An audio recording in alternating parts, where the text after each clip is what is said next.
एक बार की बात है, एक गांव में एक बैल रहता था जिसको घूमना बहुत पसंद था। वह घूमता घूमता जंगल में जा पहुंचा और आते समय गांव का रास्ता भूल गया। वह चलता हुआ एक तालाब के पास पहुंचा, जहां पर उसने पानी पिया और वहां की हरी हरी घास खाई, जिसको खाकर वह बहुत खुश हुआ और ऊपर मुंह करके चिल्लाने लगा। उसी समय जंगल का राजा शेर तालाब की ओर पानी पीने जा रहा था। जब शेर ने बैल की भयानक आवाज सुनी तो उसने सोचा जरूर जंगल में कोई खतरनाक जानवर आ गया है। इसलिए शेर बिना पानी पिए ही अपनी गुफा की तरफ भागने लगा। शेर को इस तरह डर कर भागते हुए दो सियार ने देख लिया। वह शेर के मंत्री बनना चाहते थे। उनने सोचा यही सही समय है शेर का भरोसा जीतने का। दोनों सियार शेर की गुफा में गए और बोले, हमने आपको डर कर गुफा की ओर आते हुए देखा था। आप जिस आवाज से डर रहे थे वह एक बैल की थी। यदि आप चाहे तो हम उसको लेकर आपके पास आ सकते हैं। शेर की आज्ञा से दोनों बैल को अपने साथ लेकर आ गए और शेर से मिलाया। कुछ समय बाद शेर और बैल बहुत ही अच्छे मित्र बन गए। शेर ने बैल को अपना सलाहकार रख लिया। यह बात जानकर दोनों सियार उनकी दोस्ती से जलने लगे, क्योंकि उनने जो मंत्री बनने का सोचा था वह भी नहीं हुआ। दोनों सियार ने तरकीब निकाली और शेर के पास गए। वह शेर से बोले, बैल आपसे केवल मित्रता का दिखावा करता है, लेकिन हमने उसके मुंह से सुना है वह आपको अपने दोनों बड़े सींगों से मारकर जंगल का राजा बनना चाहता है। पहले तो शेर ने विश्वास नहीं किया, लेकिन उसको ऐसा लगने लगा। दोनों सियार इसके बाद बैल के पास गए। वह बैल से बोले, शेर तुमसे केवल मित्रता का दिखावा करता है, मौका मिलने पर वह तुमको मार कर खा जाएगा। बैल को यह जानकर बहुत गुस्सा आया और वह शेर से मिलने के लिए जाने लगा। सियार पहले ही शेर के पास जाकर बोले कि बैल आपको मारने के लिए आ रहा है। बैल को गुस्से में आता देख शेर ने सियार की बात सच समझी और बैल पर हमला कर दिया। बैल ने भी शेर पर हमला किया और दोनों आपस में लड़ने लगे। अंत में शेर ने बैल को मार दिया और दोनों सियारों को अपना मंत्री बना लिया। शिक्षक, इस कहानी से हमें यह सीख मिलती है कि हमें कभी भी दूसरों के कहने पर अपनी मित्रता पर शक नहीं करना चाहिए। अच्छे मित्र बड़ी मुश्किल से मिलते हैं। घने जंगल में पुरानी दीवार के पास चींटियों के 10 से 12 बिल थे। उनमें बहुत सी चींटियां रहती थीं। इन बिलों के पास ही 5 से 6 बड़े बड़े वृक्ष थे। चींटियां उनके नीचे खुश रहती थीं। वे पास के खेतों से अपना भोजन लाकर जमा करती रहती थीं। उनमें एक रानी चींटी भी थी। उसकी बात सभी चींटियां मानती थीं। सभी चींटियां आपस में घुल मिल कर रहती थीं। एक दिन अचानक चींटियों पर मुसीबत आ गई। उन्हें अपने जीवन की चिंता सताने लगी।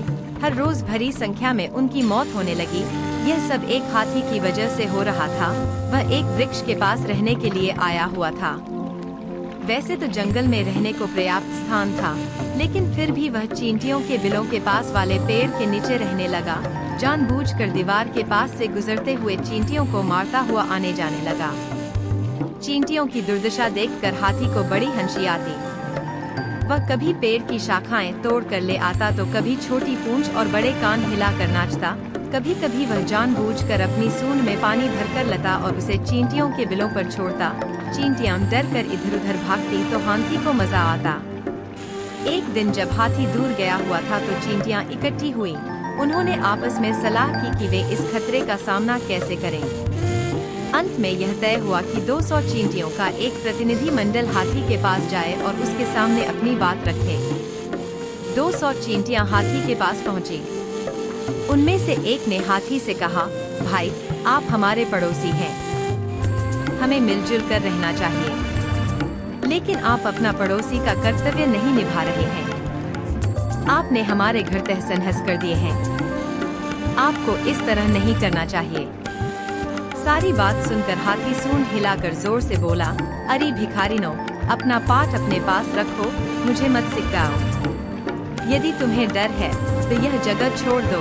चींटियों ने हाथी को बहुत समझाना चाहा, लेकिन वह कुछ सोचने समझने के बजाय गुस्सा हो गया। अतः चींटियां निराश होकर लौट पड़ी। हाथी को अपनी ताकत पर बड़ा घमंड था। वह निरीह चींटियों से समझौता करना नहीं चाहता था। उसने अपना व्यवहार नहीं बदला। चींटियों ने फिर सभा की, जिसमें यह फैसला हुआ कि वे हाथी को सबक सिखाकर रहेंगी। योजना के अनुसार हजारों चींटियां पेड़ की उस शाखा पर इकट्ठी हो गई जिसके नीचे हाथी रहता था। हाथी आकर उस पेड़ के नीचे खड़ा हुआ, तब उसका सिर उस शाखा से छू रहा था। शीघ्र ही चींटियां हाथी के सिर पर कूद पड़ी, फिर उसके कान, सिर और मुंह पर पहुंचकर उसे काटने लगी। कुछ तो कान में घुस गईं और काटने लगीं। हाथी दर्द से तड़प कर उठने बैठने लगा। फिर कुछ समय बाद वह बेहोश हो गया। इसके बाद चींटियां अपने अपने घरों को लौट गईं। कुछ समय बाद हाथी आया और पहले की तरह वह फिर घूमने लगा। अगले दिन चींटियों ने फिर वही बात दोहराई। चींटियों ने हाथी के कान, नाक, सूंड में खूब कटा। तीसरे दिन हाथी चींटियों के बिल की तरफ आ रहा था। इस बार उसके कान पहले की तरह नहीं हिल रहे थे। सूंड भी शांत थी। उसका सारा चेहरा चींटियों के काटने से सुजा हुआ था। किसी तरह वह रानी चिंटी के पास पहुंचा और कहने लगा, मैं अपनी हार मानता हूँ। आगे से मैं किसी चिंटी को नहीं सताऊंगा, परंतु अब मुझे भी आपकी चींटियां तंग ना करें। मैं क्षमा मांगता हूँ। यह कहकर हाथी ने अपने घुटने टेक दिए। रानी चिंटी ने कहा, भाई हाथी, उठो, तुम हमारे पड़ोसी हो। हम तो तुम्हें पड़ोसी का सम्मान करना सिखाना चाहती थी। जब हमारे पड़ोसी ने हम पर अचानक हमला किया तो हमने भी अपनी ताकत दिखा दी। हाथी शर्मिंदा हुआ। उसने कहा, बहनों, तुम सब बहुत अच्छी हो और ताकतवर भी। मैं अब यहाँ से विदा लेता हूँ। यह कहकर हाथी सिर झुकाकर वहाँ से चला गया। इस तरह चींटियों का दुख दूर हो गया। शिक्षा, बड़ी से बड़ी मुसीबत भी आपस में एकता बनाकर और विचार विमर्श करके हल किया जा सकता है।